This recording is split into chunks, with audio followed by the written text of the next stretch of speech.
sparkles the legend of the triplets of Abodois. The drums of Abodois thundered in the night, the flames of the great fire licking the sky. Adi's arms trembled as she lifted her newborn triplets toward the blaze.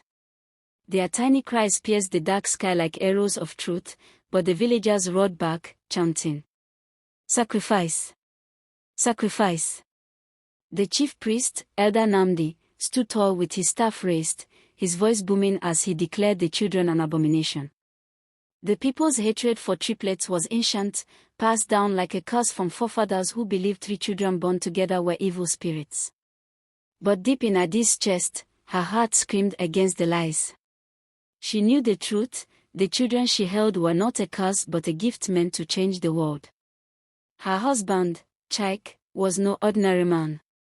He was the great hunter of Abodois, wealthy and respected, the king's companion in battle. For 13 long years, he and Adis had prayed for a child. When news of her pregnancy came, even King Obina invited them for a feast.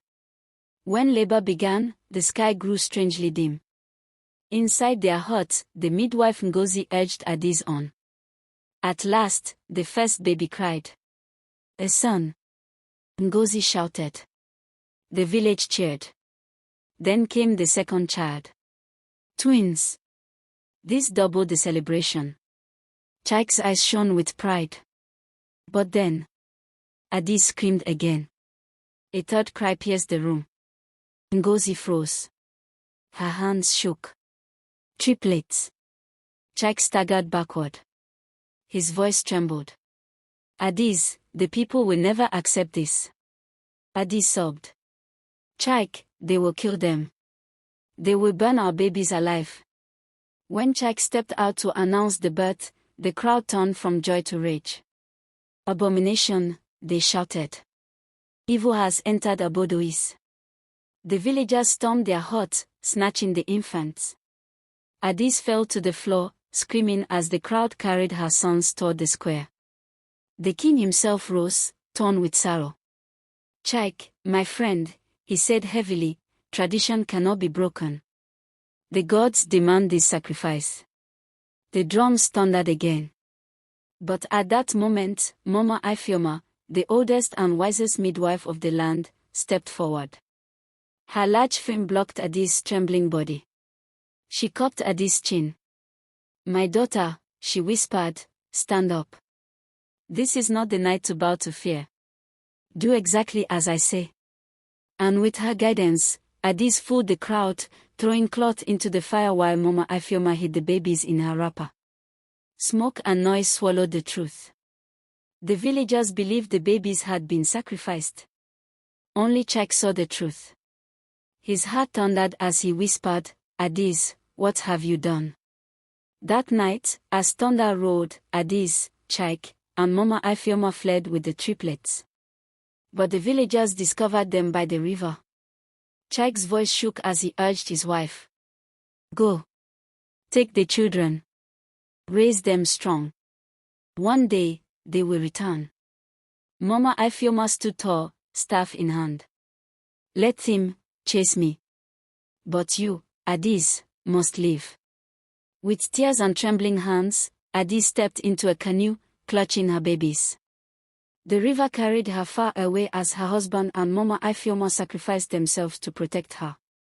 She reached Umuoka, a neighboring village, and collapsed near an old hut.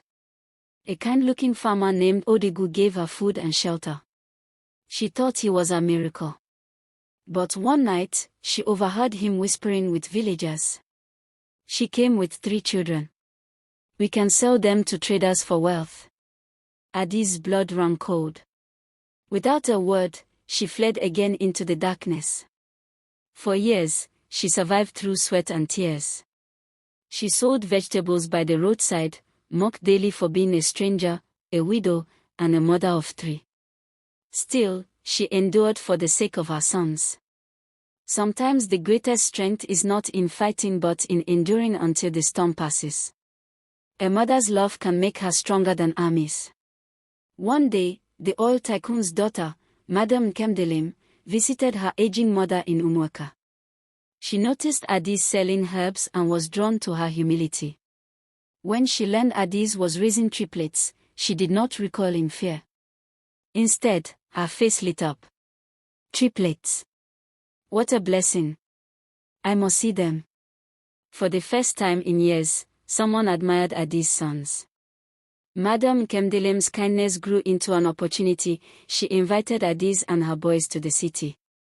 There, the triplets, Obinna Jr., Emeka, and Ifeanyi, rose to fame as child models.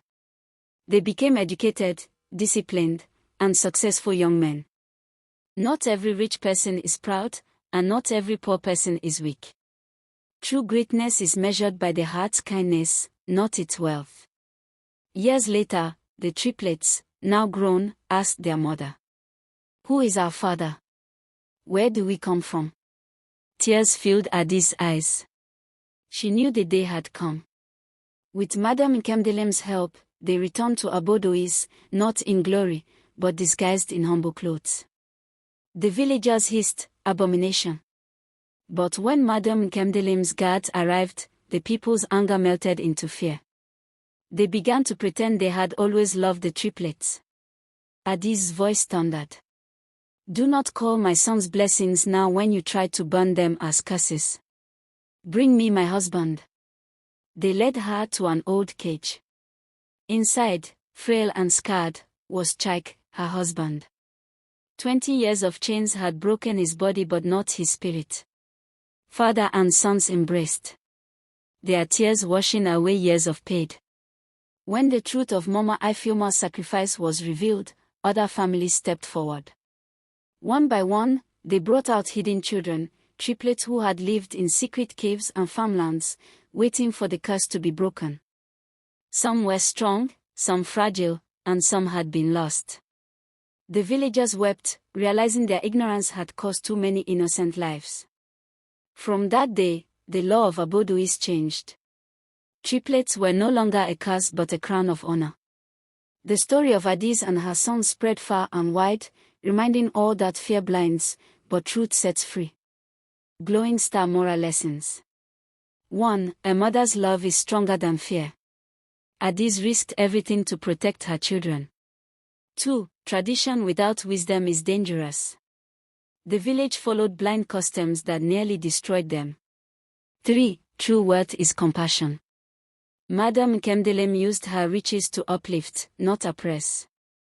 Thanks for watching. Please subscribe to my YouTube channel, like, share, and drop your comment.